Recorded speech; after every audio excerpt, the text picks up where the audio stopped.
Okay,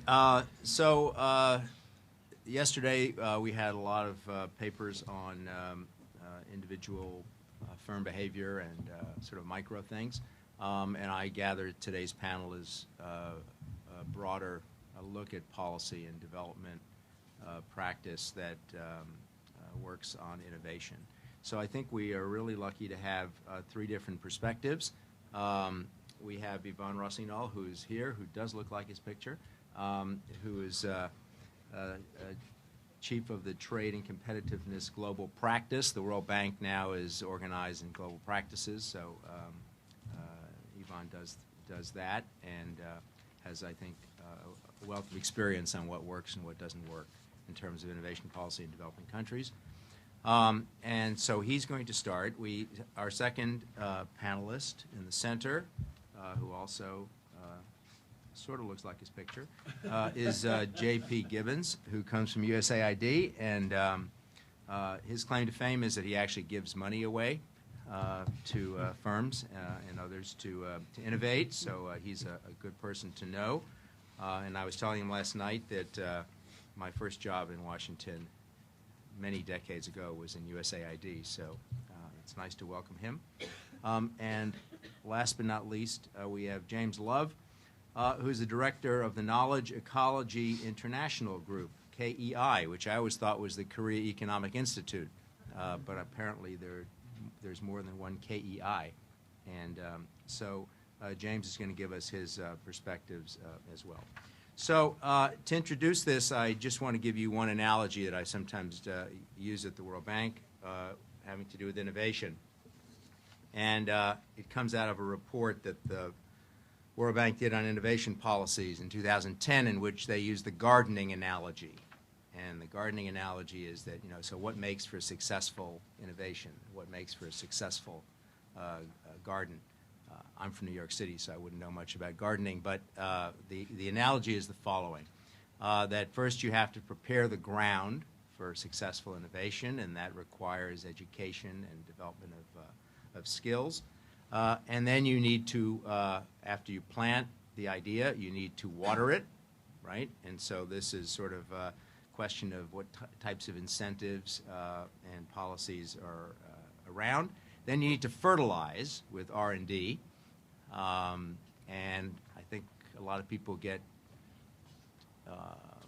enamored with R&D in and of itself as a freestanding activity without the other things that go with it. And then you need to remove the weeds, which is the institutional reform bit, which is, for example, if you don't have vibrant competition policy and you don't have low barriers to entry, even if you're an innovative firm or you have a great idea, it's not going to take root. So with that in mind, we've organized the panel with Yvonne going first because he has, in good World Bank tradition, a PowerPoint. And so he's going to start, and then we will go down the row. Each speaker has no more than 10 minutes, and then we will have a conversation and involve you. So, Yvonne. Thanks a lot, Danny. So I'm going to stand because otherwise I can't look at the PowerPoint. Apparently there's a clicker. Yes, it's true World Bank fashion. Thanks a lot. I'm very honored, of course, to be invited this morning. I was a little bit intrigued when Danny approached me to come to this conference today and yesterday, because I'm not exactly an innovation expert. I work in trade and competitiveness, and I'm more known to speak about competitiveness strategies and growth strategies. And of course, innovation feeds into that, but it's not it's not that only. And the other thing that intrigued me, and I thought it was why actually Danny suggested my name, is because I like to talk about industrial policy most of the time. And I like to talk about what's not the Washington consensus, because I support what's not the Washington consensus. So let me say it out clear at the beginning. So basically, I've tried to structure my presentation around this, maybe a little bit provocative. But just to kick us off, the first time I talked about innovation was not long ago. It was, in fact, 5 years ago when I was in the office of the first secretary, or the prime secretary, I forgot how you say this in English, of the Minister of Science and Industry in India. And I remember that gentleman, very, very smart person, told me that we were writing very, very good reports at the World Bank, but were incapable of implementing anything, nor advising how to implement anything. So I thought it was my first, interaction with what innovation policy was all about. Yes, we write good papers, but we don't know what they mean. I was going to start with a presentation, with a definition of what I think innovation is. But Danny just said it. It's the gardening thing. And of course, the gardening, the inputs are all of the things that you put into the soil with the labor that goes with it. And the outputs, we know about this. It's productivity increase, patents, titles, publications that you would know about, social impact that we all know about. What I thought was interesting there is what's, for me, the fuzzy concept of innovation is this space in the middle, which is between public and private. And what I'm really interested in when I started to think about this more is actually how that merges together. So I had a slide, of course, to say that innovation is good. It's good for you because it's good for you. We all have iPhones and everything. But actually, when we look at labor productivity levels and innovation, we see a very strong correlation between the two. So we know that actually the more you innovate, the more productive you are. The more productive you are, the more growth you have, and hopefully the more jobs you create. So that's the logic behind it. There was actually an article, I think, that was published not long ago that shows again that starts to demonstrate that you can have innovation and productivity increases without having job losses, which is another area of interest developing. So why is innovation policy a subject? Because after all, we tend to think that the innovation is just this type of thing, which is basically invested in by the private sector. So I started to think about this. And for me, I wanted to go back to a few things. So I started to look at, and that's where I wanted to be provocative this morning. I wanted to look at it from the classics point of view. And yes, the classics think that the market knows best. Information asymmetries and market failures will disappear over time. Macro reforms will be the right growth platform, as Danny knows all about the macro reforms. The public sector, meaning the civil servants, people like me, and institutions know much less. And apply to development, that means that the Washington consensus is the way to go. Macro stability, reduce spending, debt reduction. And keep in mind, reduce spending, right? The issue with this is that, yes, the market knows, but self-correction is not a symmetrical function, to my mind at least. The misallocation of resources persist. The macro reforms are necessary, but are not enough. This is what we're experiencing since 2007, 2008. Governments invest massively into the public sector, into the private sector. And we'll hear from, I'm sure, from our friend from USAID telling us how the US government is sticking to the Washington consensus on that one. And then apply to development. That means that the consensus has disappeared and politicians want results in the short term. So there is a disconnect between what the classical theory says and what's happening on the ground. So thinking about this, basically, also put a slide putting there the fact that, well, classical or not, in fact, governments today do invest into research and development. Governments have been investing in research and development for many, many years and think that there is an interest in doing this. It's one of these fuzzy, the reason why I'm insisting on this is because I think it's one of these fuzzy areas where there is an excuse to actually invest in innovation. There is an excuse to invest in R&D. It's okay to have DARPA here in the US. It's okay to invest in the TGV train in France. It's something that actually people will give you an excuse for, but you're not allowed to do industrial policy, right? So I think there is an interesting exception in the economic theory around the fact that innovation gives you an excuse to do things that actually you would not do otherwise. It's true for the US. You can see the level of, it's very small, but it's gross domestic spending on R&D here in the US, but also I've put the EU and China. By the way, just a parenthesis, I'm from France, I'm from the EU.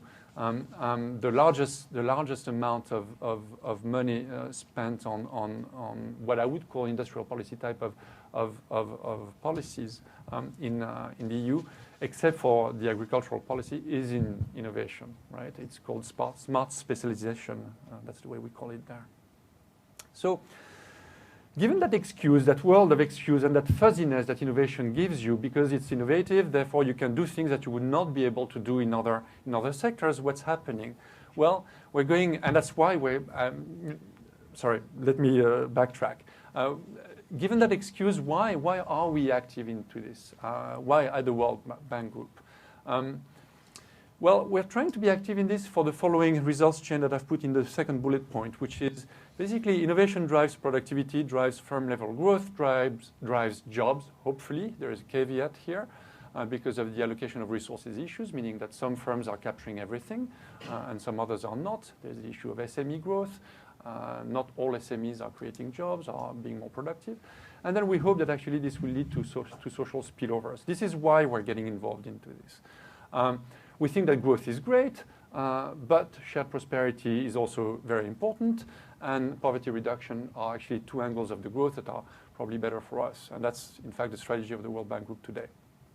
So when we meet with government officials in developing countries, and that's my job, I actually do a lot of that globally, what they try to do, what the government officials I meet with try to do, the ministers of finance of the world or of industry of the world, what they try to do is to find the solutions that will let them basically accelerate this growth so that they can go back to the results chain that we have there. And what do they want to talk about actually when we meet with them? And they want to talk about these things here. And that's the policy angle of innovation. So first, they want to think about strengthening the governance for policy effectiveness. That's public expenditure reviews in terms of innovation. What does the government do in that field? Do we know what they do? Because actually it's a multi-sectoral type of field. It's not only the Ministry of Science and Technology investing in this. It's Ministry of Education, of course. It's also Ministry of Industry. It's Ministry of Planning, if you have one, and so on and so forth. Ministry of Agriculture. They want to talk about policy design and implementation. They want to talk about institutions. Again, I just mentioned that you have several institutions being involved. How do they coordinate this? They want to enable firm innovation. This is where it gets very complex because these are states, not always with a very strong capacity or strong governance mechanisms, trying to have a dialogue with the private sector in a most transparent way in trying to push access to technology, cutting-edge management practices training, innovation financing mechanisms, such as grants. So, okay, let's push money out. That's what the EU is doing in a more developed context. But that's also what India is doing massively right now. China has been doing for years, and African countries are trying to do.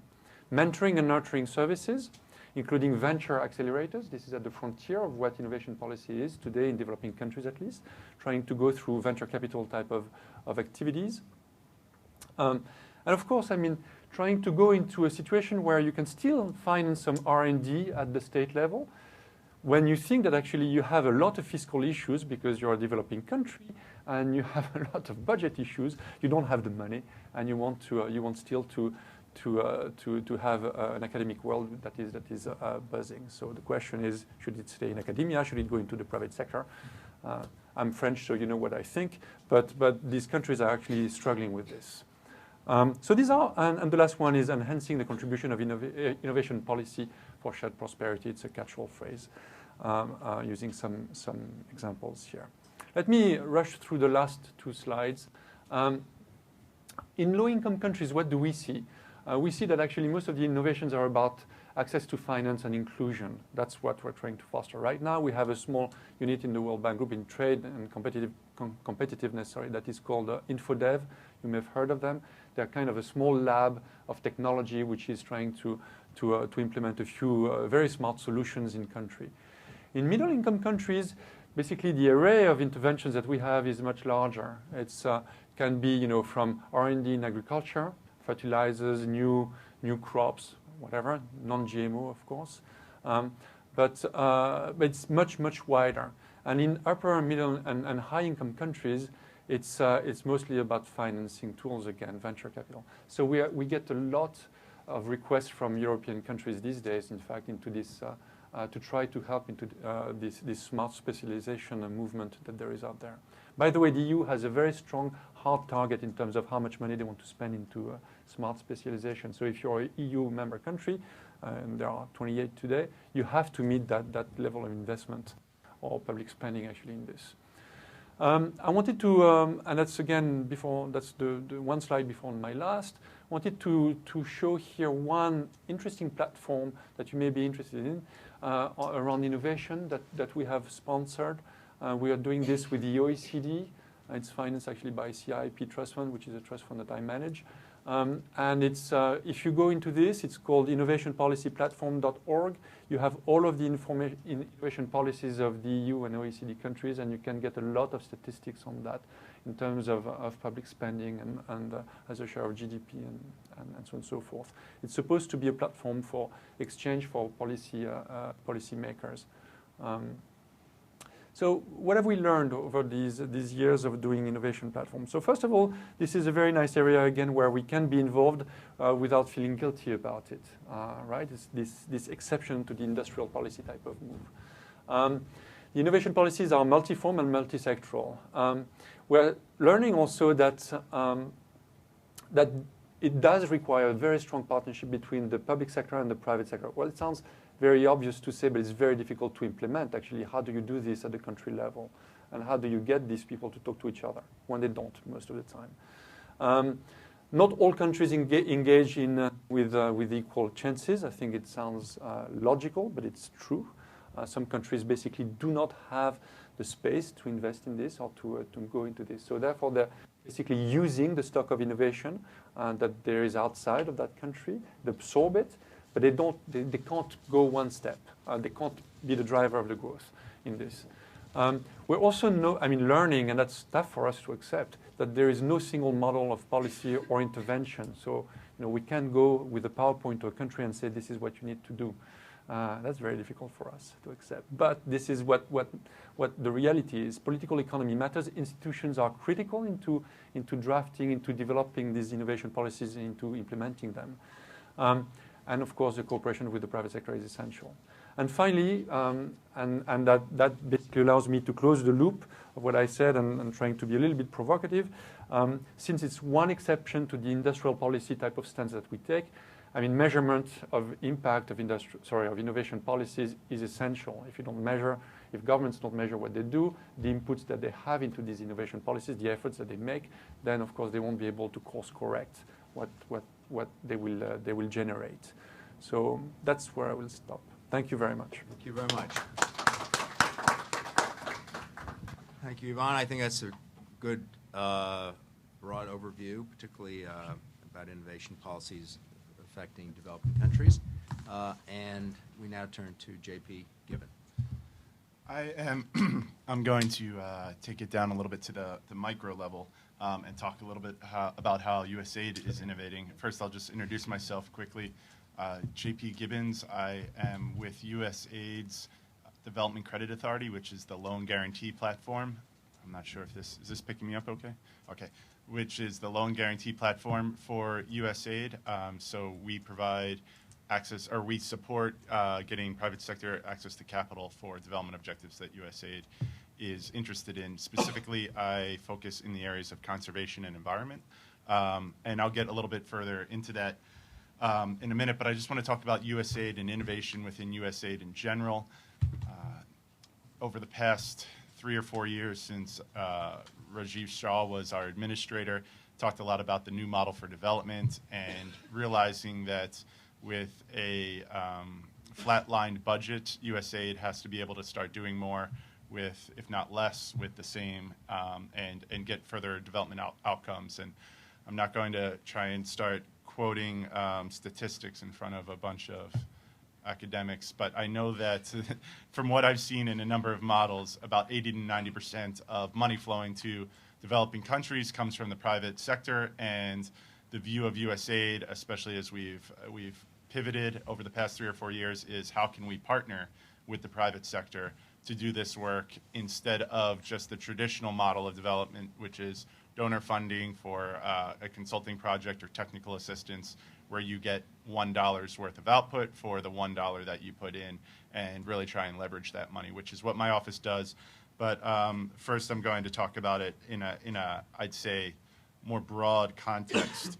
For example, something just to put it on people's radar that USAID has developed in the past 2 years is something called the Global Development Lab, which is focused in STIP efforts, so science, technology, innovation, and partnerships, and trying to do it in a way that really leverages our talents with the private sector. We've created a group called the Cornerstone Partners, which is a number of universities, large multinationals, and think tanks and the like, where we can utilize their level of thought, their level of resources with what we have in order to achieve development goals. And there's a number of ways we do that. It's not just sitting around a room and saying who has ideas. We have one program called the Development Innovation Ventures. This is like a venture capital group, but they don't lose the money because it's donor money. But what they do is they accept proposals for good ideas and at a very, very early stage, and will finance through 3 levels of progress entrepreneurs that ideas they feel like have an opportunity to grow to scale over time. And the idea is after they're through those 3 stages, they're at a point where they're investable by the private sector. Our shift really has been to finding ways of getting the private sector included in the work that we're doing. And a lot of that has to do with finance, which is where I come in. I'm a senior investment officer looking at financial opportunities that achieve development objectives. The office that I sit in, the Development Credit Authority, it's been around for 15 years. And we have a portfolio of credit guarantees that we provided that are at right now $3.7 billion worth of transactions. Over 450 transactions, 70-some countries, all with development objectives that USAID is supporting. And just to highlight some of the innovation that we saw, and I think we may have been a little bit behind, but really caught up, the development finance world was changing, especially at this level of getting money into projects. And for the first 10 years, we were very much focused on the model of, okay, USAID has an office in this country, and that office really wants to support the smallholder farmers in the western side of the country. And right now, they don't have any collateral. It's a very risky investment. We can't get the banks to lend to them. Let's go talk to that bank and see if maybe with our credit guarantee, we can encourage capital flowing to them. And it's still a model that we use a lot, but we were missing out on a wave of new investors that were identifying investable opportunities in developing countries. That includes the impact investment community and other multinationals that have really grown over time. Recent reports are saying that impact investing is growing over 20% per year. I think it's what I read, about 46 billion right now is focused in the impact space in general. That's not just developing countries. But what we're trying to do is utilize our tool, a credit guarantee, to get more of that impact flowing into places that we feel there is need. And in doing so, I believe that there's a lot of innovative approaches that we haven't thought about than just the traditional finding a bank, saying with our guarantee, maybe that's the additionality that you need to get credit flowing.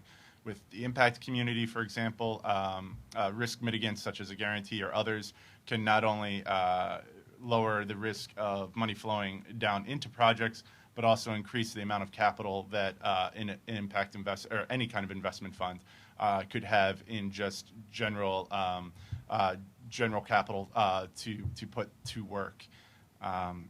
Give a brief example. I work in the conservation space, and one of the big issues now is forest conservation, the areas of tropical forests, the Amazon and the like. And there are models, especially with sustainable agriculture and livelihood investments, where there can be financial revenue streams from investing in forests and forest conservation. And we supported a fund out of the UK for over $100 million of financing directly into these forests. It's the first fund at scale that will be investing in forest conservation, at the end expected to sequester the amount of carbon dioxide in the environment that would take 18 million cars off the road. So and it's a model that is just being developed now, and these models are really, these investment strategies are really at the forefront, I think, of what can be done, especially when you move beyond a traditional bank and some of these more flexible funds. to highlight that, there's other types of innovative models that we're seeing for financing, like impact bonds that we're working closely with, social impact bonds or development impact bonds. The concept of, instead of a donor putting money into an intervention right from the get-go, you encourage the private sector to put money into an intervention, and then the concept is that the private sector partnership will encourage better development outcomes over time. And if those outcomes are met and third-party assessed and audited, then someone, whether it be a local government or a donor, will pay the investor for that positive outcome. So someone like USAID is only paying at success rather than paying up front with the inability to tell whether success will happen, and often it doesn't happen, or at least not to the extent that it could otherwise if the private sector is involved. And I'll tell one last micro story about innovation and how we're doing it in DCA, in the Development Credit Authority. We work with a lot of social enterprises, and being that I work in the environment space, work with a lot of the small-scale solar social enterprises that are trying to support access to energy, access to electricity in Africa, where there's still, I believe it's about 40% of the population that is off the grid. And the original model for this was where the prices are dropping for these small-scale solar units, and the model was, well, we can maybe subsidize the cost through grants and get these products out to people, but it was still such a large percentage of their income to buy this unit that, yes, over time, over a year, would eventually be savings from buying the kerosene for their lamps that they were using now, but they don't have that upfront capital. And there were some investors that were putting money towards these systems where the entire cost had to be paid up front. And then about 2 years ago, there was this innovation happening where there was a way to incorporate technology that created a pay-as-you-go system, so that a person could type in a code and purchase a small amount of electricity versus just having the unit that will always provide electricity. And that has allowed certain social enterprises to not charge upfront costs, but charge over time the cost of the product. And it's an innovative product that I really think has changed the market and allowed things like small-scale solar lighting to hit a larger demographic than it was prior. And seeing some of those innovations and being able to help grow those through getting access to capital to these companies is pretty rewarding.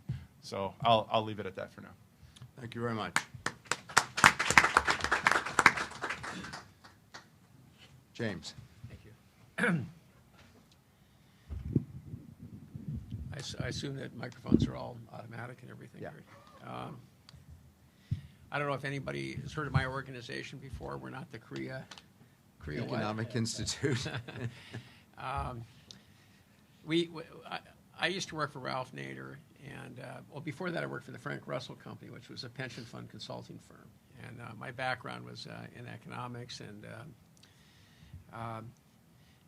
I used to run a project called the Consumer Project on Technology. Whenever I'd be introduced at a conference, people would get the name wrong, even though it was sort of a generic name for the work I did. And so we came up with this new name that everybody hates, Knowledge Ecology International. But the reason we picked this name is that knowledge ecology, that metaphor, is because we thought that the management of knowledge resources was really a critical thing for our generation. And we thought that the policies about it were very important, and we were not comfortable with just focusing, for example, on just access, because there are issues like privacy or labor issues related to the people that supply innovation. And we had all these complex ideas about it, so we thought that knowledge ecology was the right way to think about it. And I think, unfortunately, most people think we work on the environment itself, so so it was really a bad choice. So I think I apologize for that. Now I'm going to, we look at innovation, which the topic of this conference, as having an important component, which is about how do you finance innovation. And one of the areas that we work on is medical innovation, and I'm going to talk about that just to illustrate some of the projects we're working on. Drug development is expensive, and but new drugs are very important. My wife is alive today because she's taking her second drug developed by Roche for HER2-positive breast cancer. This is a treatment that didn't really exist 15 years ago. She'd be dead now. It's prolonging her life. It's basically not available, either Herceptin or the current drug she's taking, TDM1, not available in developing countries because it's so expensive. I think she pays around $3,000 a week right now for the current treatment. And you can imagine that access to that drug is fairly limited. We're interested not only in seeing new drugs get developed, but also to have as universal of access to possible to innovations when they do occur. I've worked on AIDS drugs, hepatitis drugs, cancer drugs, drugs for rare diseases, all sorts of different indications over the years.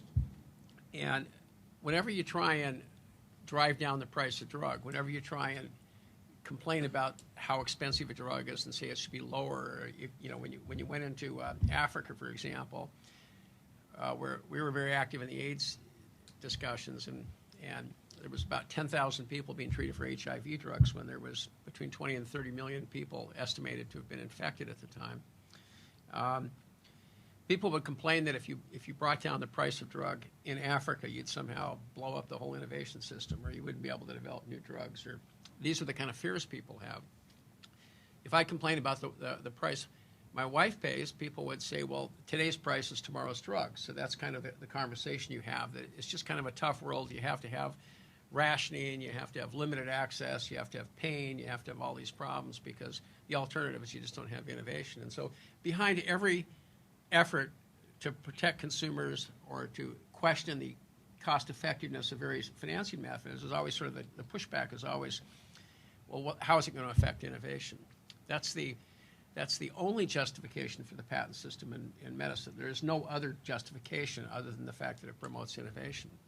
So if we want to push back on excessive prices on drugs, if we want more fair access to drugs, we have to then answer the question, how do you pay for innovation if you don't pay through this coercive effort of granting the monopoly? And that's been a lot of what I've worked on in the last few years, because I work on these short-term problems of drug prices and compulsory license and things, but that's actually sort of a losing battle. We're interested in longer-term reforms that are more sustainable and transformative.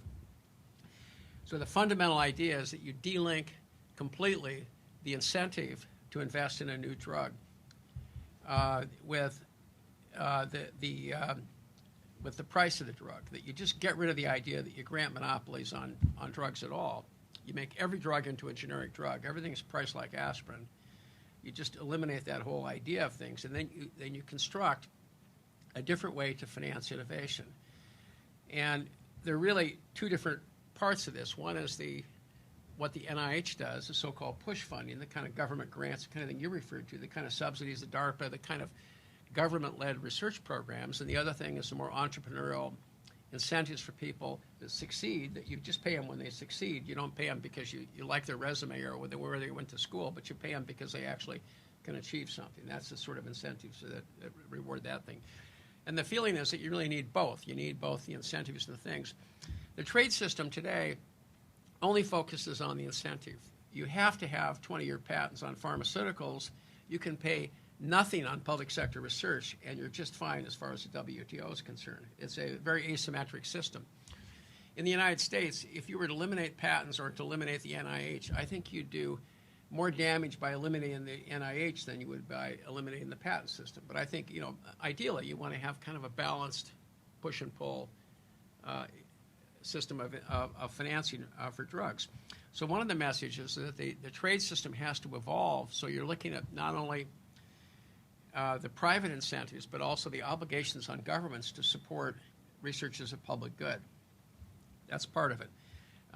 The other thing is that it's possible to imagine the reward system for pharmaceutical inventions outside the grant of monopoly. And it turns out you'd think it would be harder for drugs because there's such an important justification for the patent system is the pharmaceutical system. But it turns out it's easier. Why? Because unlike an iPhone or a motorcycle or a BMW or a new suit or something like that, the people that decide what a drug is worth is not the consumer in a well-functioning market. It's a third party. It's an insurance company or a government that's handling the reimbursement. My wife doesn't pay that $3,000 a week on the cancer drug. Care First pays for that. And if they didn't pay for that, she probably wouldn't have the drug. Now, because you've already delegated from the consumer to some third party, then you might ask, how do these third parties decide how to pay for drugs? They look at the same kind of data you would use for any other alternative reward system. They look at utilization, they look at what the clinical evidence is and the efficacy of the product and things like that. And it turns out that once you delink the reward from the grant of the monopoly, you have more degrees of freedom and actually designing your incentives in such a way so that you actually get things that, for example, improve outcomes, not just match outcomes. So you solve one problem the drug company has is excessive incentives for products which match rather than improve outcomes. And you can solve a lot of other problems. And for people that don't have money, it's the best outcome because you have marginal cost pricing of the medicines themselves. And health outcomes improve because you have much more rational utilization. If you have a drug like hepatitis C, you don't just treat people that have stage 3 and stage 4 liver cancer. You treat asymptomatic patients that will develop diseases possibly down the road, but are not that sick yet. You treat everybody because the marginal cost then for hep C treatment, instead of being $95,000 for Havoni sticker price or $50,000 negotiated, it would be about $21 based on what we pay for HIV drugs through the Global Fund right now at 41 grams that you can probably manufacture for less than 50 cents a gram. Now, how do we sort of get there? That's difficult. I'm not going to explain everything in I think I'm almost through with my 10 minutes, but if I could take just one or 2 minutes extra, one other initiative we're working on is we're also working on the idea that the WTO create a new agreement on the supply of public goods. And in the WTO agreement on the supply of goods proposal, there was a proposal made some time ago. One of the issues that comes up in this is how do you define public goods? And Paul Samuelson, I think, in a paper he wrote in 1954 to create an extreme example of how you might define a public good to counteract what he said in his paper at the time, an extreme example of perfect equilibrium in private goods market.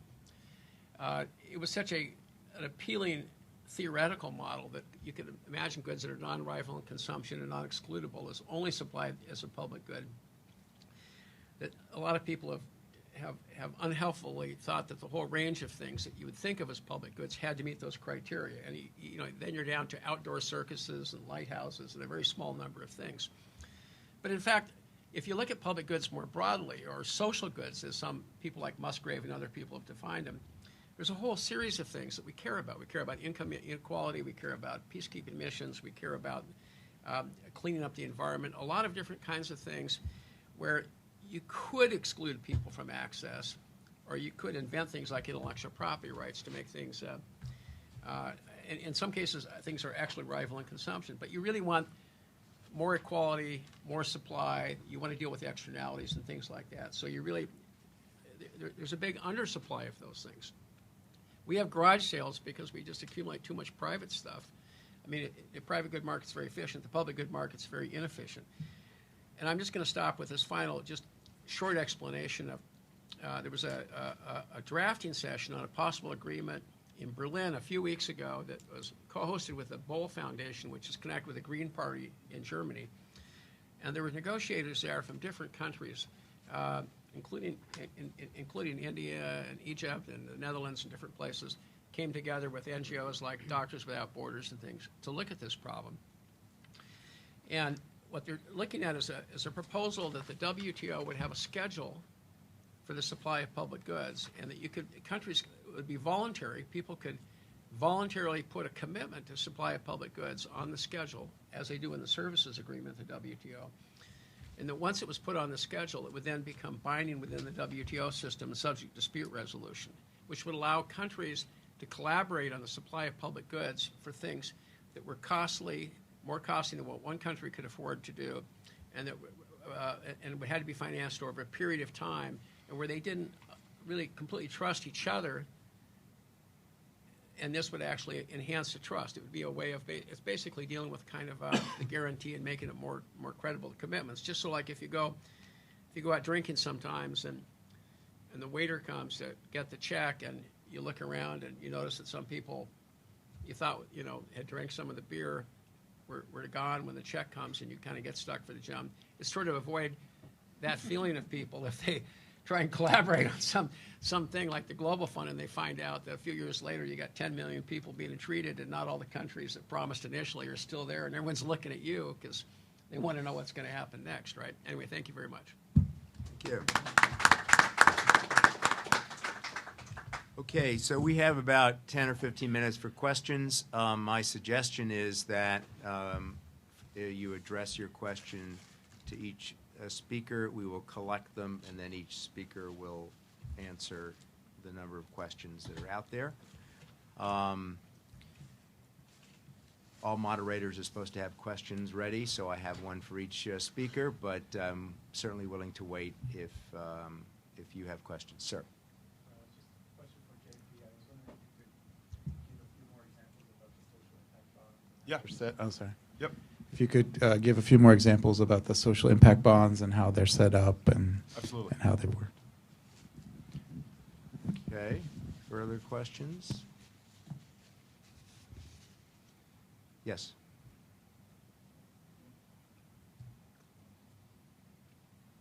Thank you. I had a question for Ivan and JP.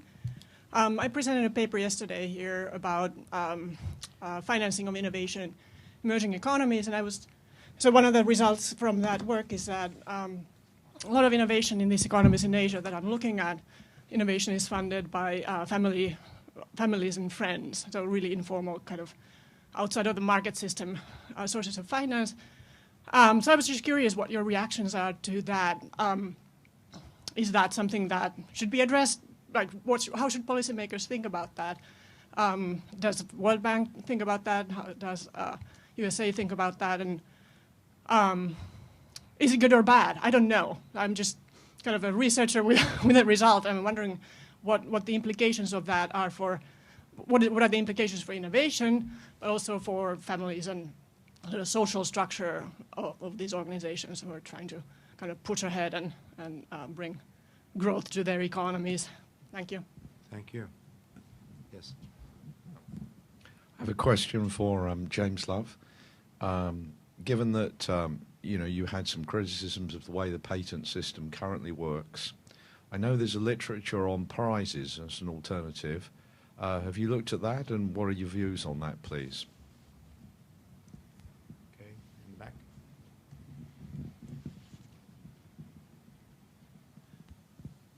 I have a question for all the panel. How do you connect to each other regarding these plans? Are you looking at each other? Do you have meetings?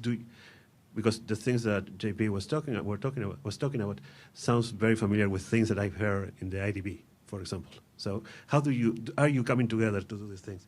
And one is a clarification from Ivan. What do you mean by institutions? Because in economists call them as the rules of the game sometimes, and in other areas are organizations like your bank, right? So what you mean by institutions? Thank you. I had a question for Ivan. I was wondering, so you mentioned a lot about the different policies that might foster innovation, and that a lot of countries, and including the bloc, the EU, could they implement a lot of these policies as a hidden industrial policy. I was wondering, which specific policies have you found from the World Bank's perspective to be most effective to foster innovation? Okay, if I can add my questions at the bottom of the list. If you run out of time, feel free to skip them. My question for JP has to do with scalability. Mm-hmm. It seems to me a lot of the USAID projects are in the pilot sphere, and at the end of the day, for innovations to really pay off, I think you need scale. And I think a lot of countries are trying to find that scale that Korea found and Brazil didn't. So I'm curious about that. And for James, I thought it was very insightful and provocative. Anyone that can bring Samuelson and Musgrave into a Saturday morning conversation should be applauded. So I took away that the basic research, sort of the NIH stuff, is going to be publicly funded, and then you have sort of the development of the drug. And there are some initiatives. I think the bank's involved in some Gavi and some other things, the advanced purchase kind of agreements for drugs. But implicitly, there's a subsidy between the NIH and the guys that develop, and the guys who develop get the monopoly rights through the patents.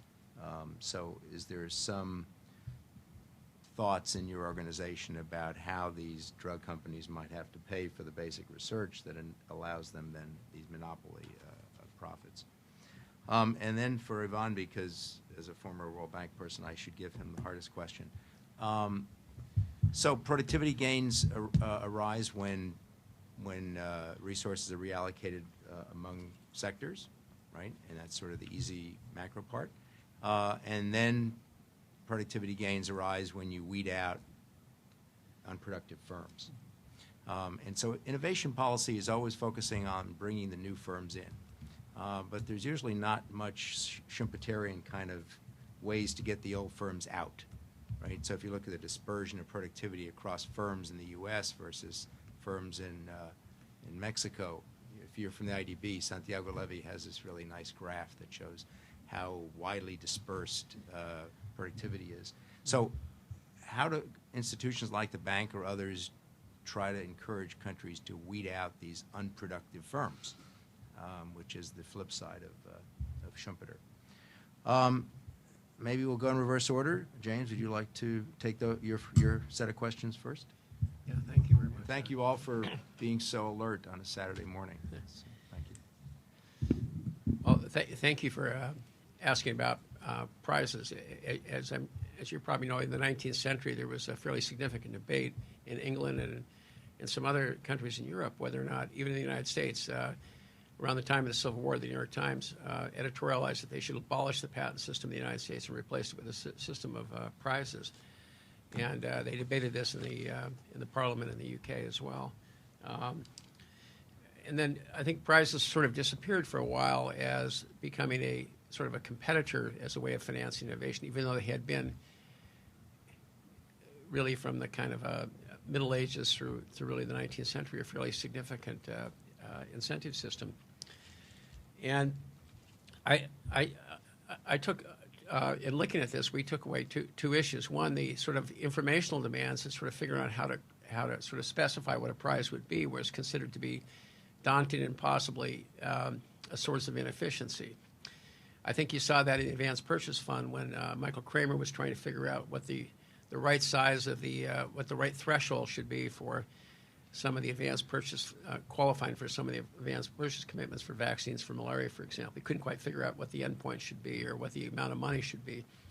That's one sort of set of problems. The other thing is the patent system was much more effective than in mobilizing resources. People looked around at the size of the prizes were offered, and then they look at the profits people were making off patents. And the inventor community said, I like the patent system because these guys are making more millions on that, and instead of a few $1,000s off of the prize system. So the rewards were really skewed in favor of the patent system. And so that was really, it sort of raised the question, is there a way to really get people to commit significant amounts of money for the prize system? A prize is always small and the patent system reward is really big. I think those are the two problems people face. So we looked at in the drug area, and this is how we approached it. And there's now bills in the U.S. Congress and proposals in different places to deal with the medical thing. One issue is to have a low threshold prize where it's easy to qualify for a prize For example, in the bill that Bernie Sanders is introduced in the Senate in the previous session, either for HIV or for all drugs, any drug that registered, for example, to treat HIV would qualify for prize money. And he proposed $3 billion a year be set aside just from the United States to reward the developer of new drugs for HIV. In an environment where the last 30 years has been about one new drug per year that's been registered for that disease. So that's actually a pretty significant reward. But the way it was designed was that you'd get the money over a 10-year period, and that every year you would look at the benefits of your product and you compare it to other people that within the previous 10 years had also supplied new chemical entities, and that you divide up the money between the people that supplied new drugs. I'm kind of simplifying the conversation, but this idea that you have a competition and you divide the revenues up and you'd be evaluated 10 times instead of one time, it meant that you didn't have to rely on a lot of information about the value of the invention the day it was registered. It would evolve over the same period of time that you evaluate basically a drug under a monopoly. And that the amount of reward that everyone got would be designed through a competitive process. You would be competing with other people supplying innovation. If everyone else was successful, everyone would get a small amount. If you're the only successful person, you'd get all the money.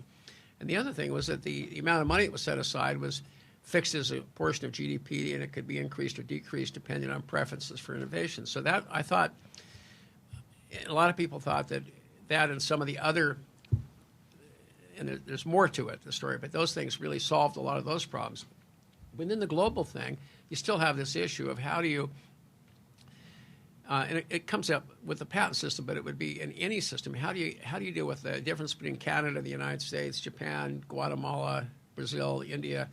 What's everyone's kind of end of it? What the obligation is? What's the international sort of side of things like that? The prizes are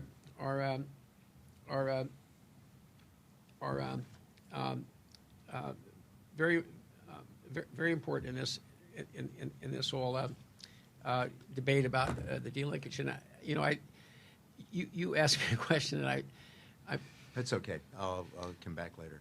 Okay, sorry. Okay. So, yeah, if we have time, I'll ask it again. JP. Sure. I'll first address the question about impact bonds, which, just to give a brief history, they've been around for about 5 years. The first one developed in the UK, and then a follow-on developed in New York, the first couple around the issues of homelessness and recidivism. We work closely with Social Finance UK, which is credited with developing the first one. And the whole idea around a social impact bond first is that there's this issue, such as recidivism. And they want to tackle it because the cost to the public sector or the government for repeat offenders and the cost of putting them back into prison is quite expensive. And if you are able to have an investor pay an upfront cost, or pay for that upfront investment in an intervention that reduces the amount of recidivism significantly enough, there will be a savings to the government that the government's willing to take a portion of that savings and repay the investor. The investor obviously is getting a return for that, but is also taking risk, because if that intervention does not hit its mark, they will only get a portion of their money back, or depending on how you structure it, could just not receive any of the money back.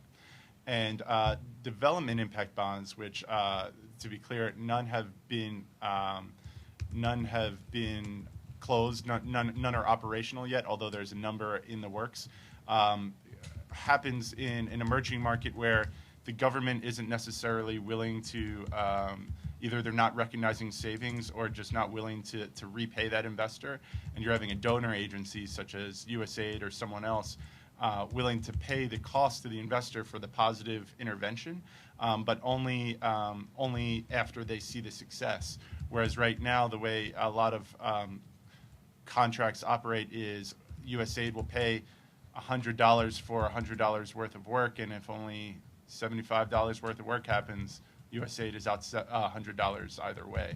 And so the idea there is that if we get the private sector involved at the front, and they are pushing with private sector demands that the implementer needs to hit their mark, then we're hoping that we'll see a greater level of success for what we're paying for, and okay with paying an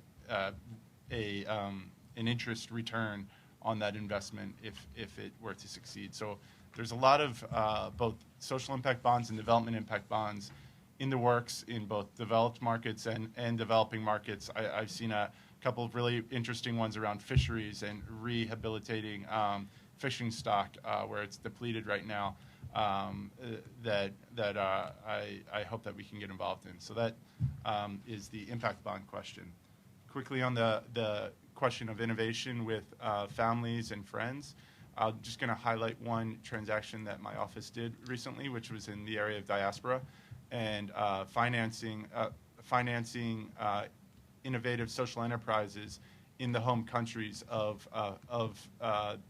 this diaspora in the U.S. We saw a lot. Obviously, everyone sees so much diaspora flowing back out of the United States, other countries, into home countries, and we were trying to see how we could maybe capture that and use it for investment in social enterprises. And so we worked with Homestrings, which is a crowdfunding platform for focused on diaspora, and CEF, which is the small enterprise. I forget that something fund. I forget the A. I'm sorry, but what they're doing with our guarantee attached to it to mitigate the risk is crowdfunding money from diaspora here in the U.S., putting it in CEF so that CEF can then make investments in social enterprises in a directed home country of the crowdfunding sources. So this is money obviously beyond the money that they'd be just sending directly home to their families for basic costs, but those that are financially stable enough that they're actually interested in putting money beyond just that basic money going home back into their country instead of investment in wherever they're living now. So that's just one example of how we're trying to tackle or take advantage of a lot of the opportunities there with money flowing back into home countries.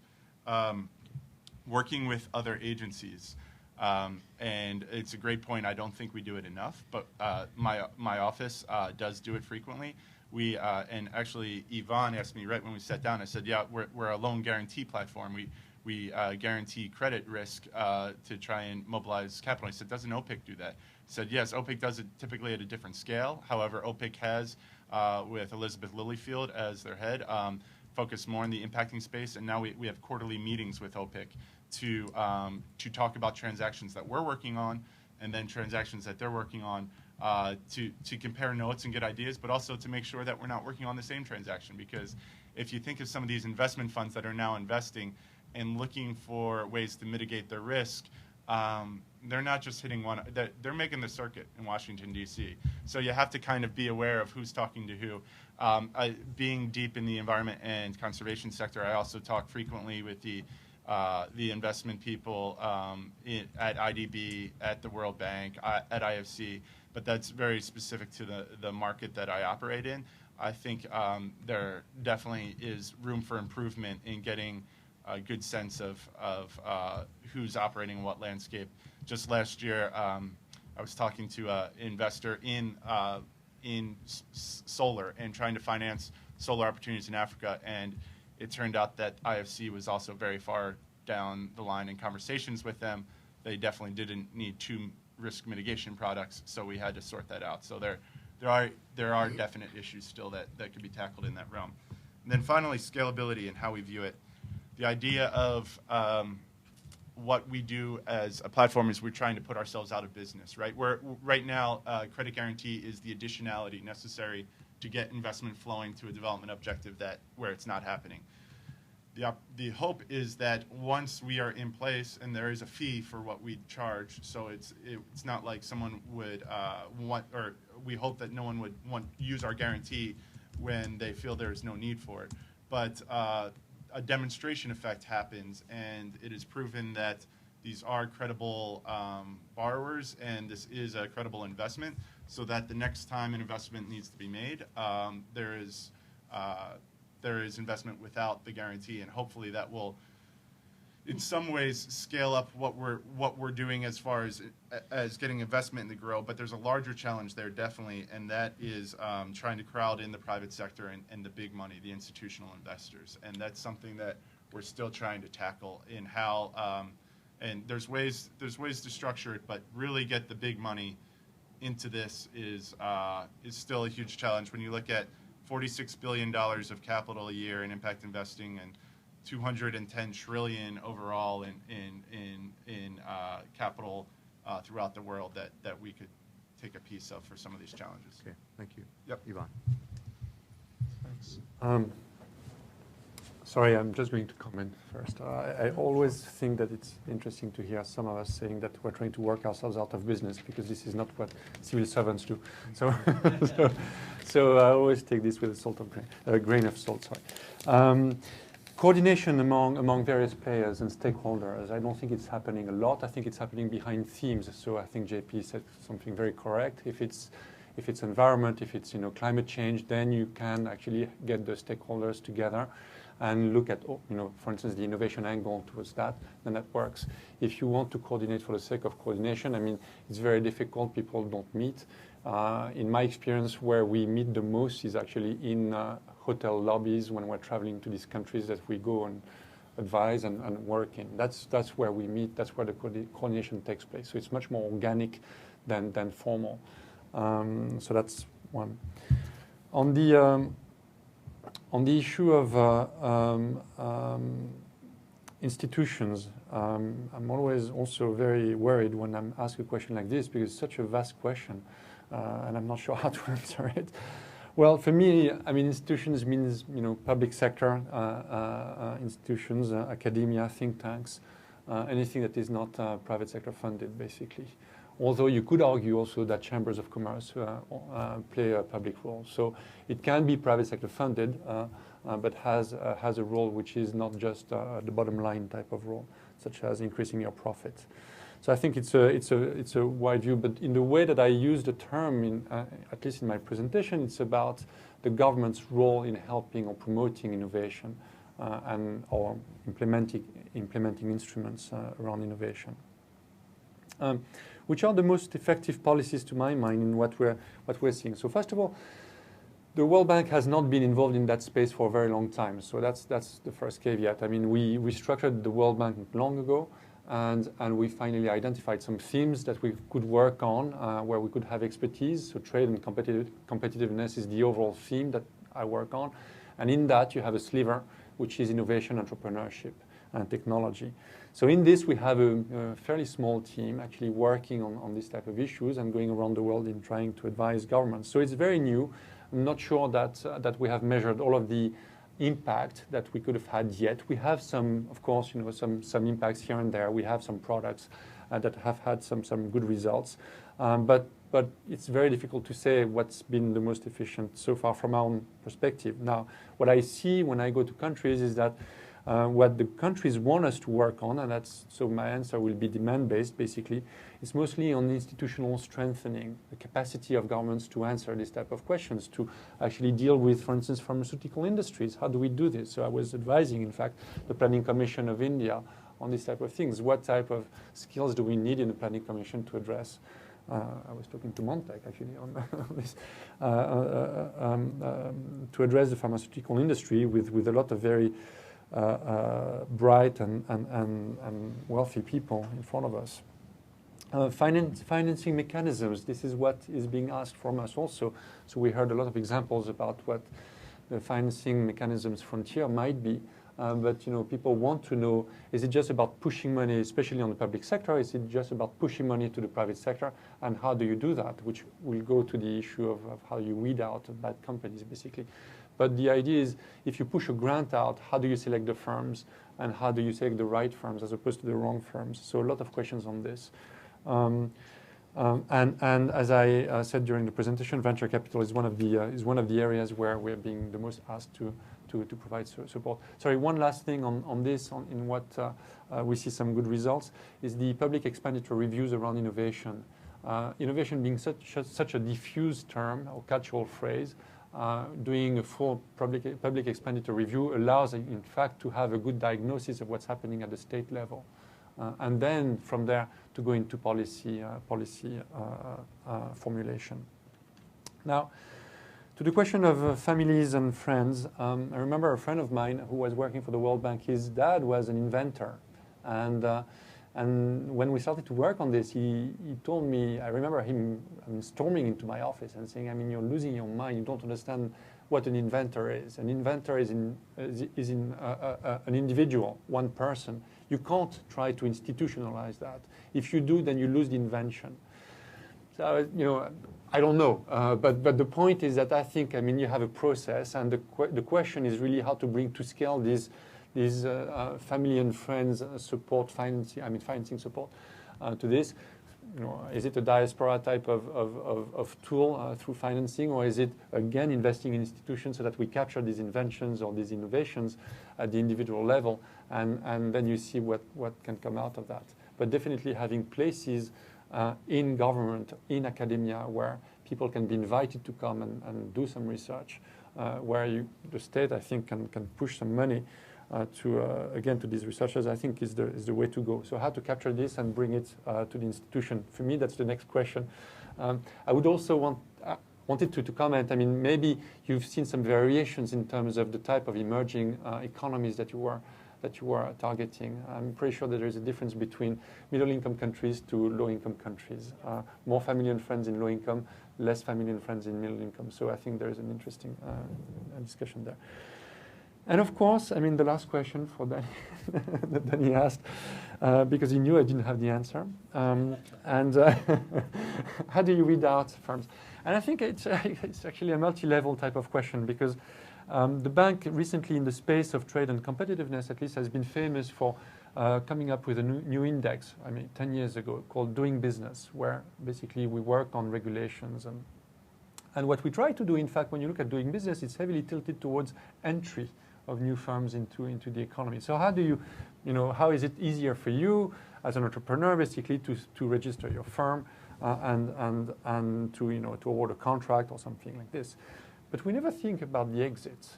So there's an issue about trying to promote too many entry into the economy and not pushing enough firms outside. And we're not working on that. And I've been saying this over and over. Actually, I'm not having much of a dent on the dialogue there.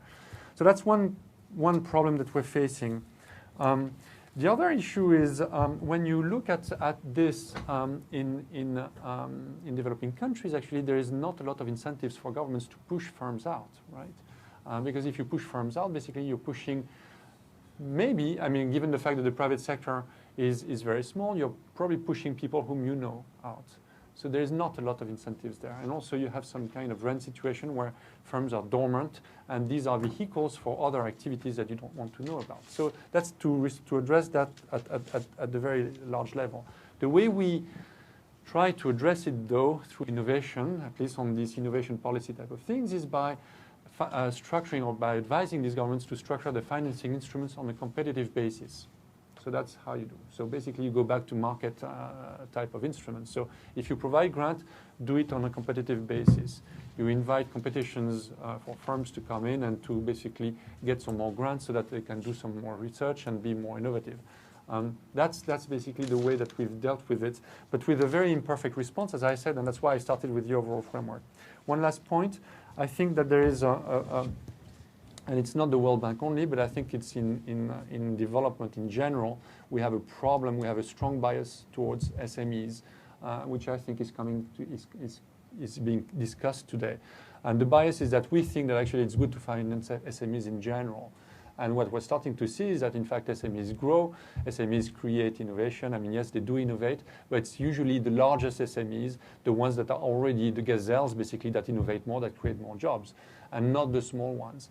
And we tend to be very blind to this. We tend to always want to promote tools to support SMEs at large, and there's a real policy debate around this. Maybe the idea is to be much more selective, to weed out, as you said, much more selective and biased towards the gazelles, and also think again about the large firms, which are not that bad after all, because they're the ones providing our jobs, right? So that's another angle I wanted to share.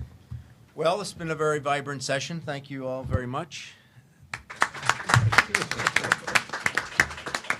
We will have a brief coffee break. We're 5 minutes late, but I'm sure you'll catch up. So thank the panel for coming.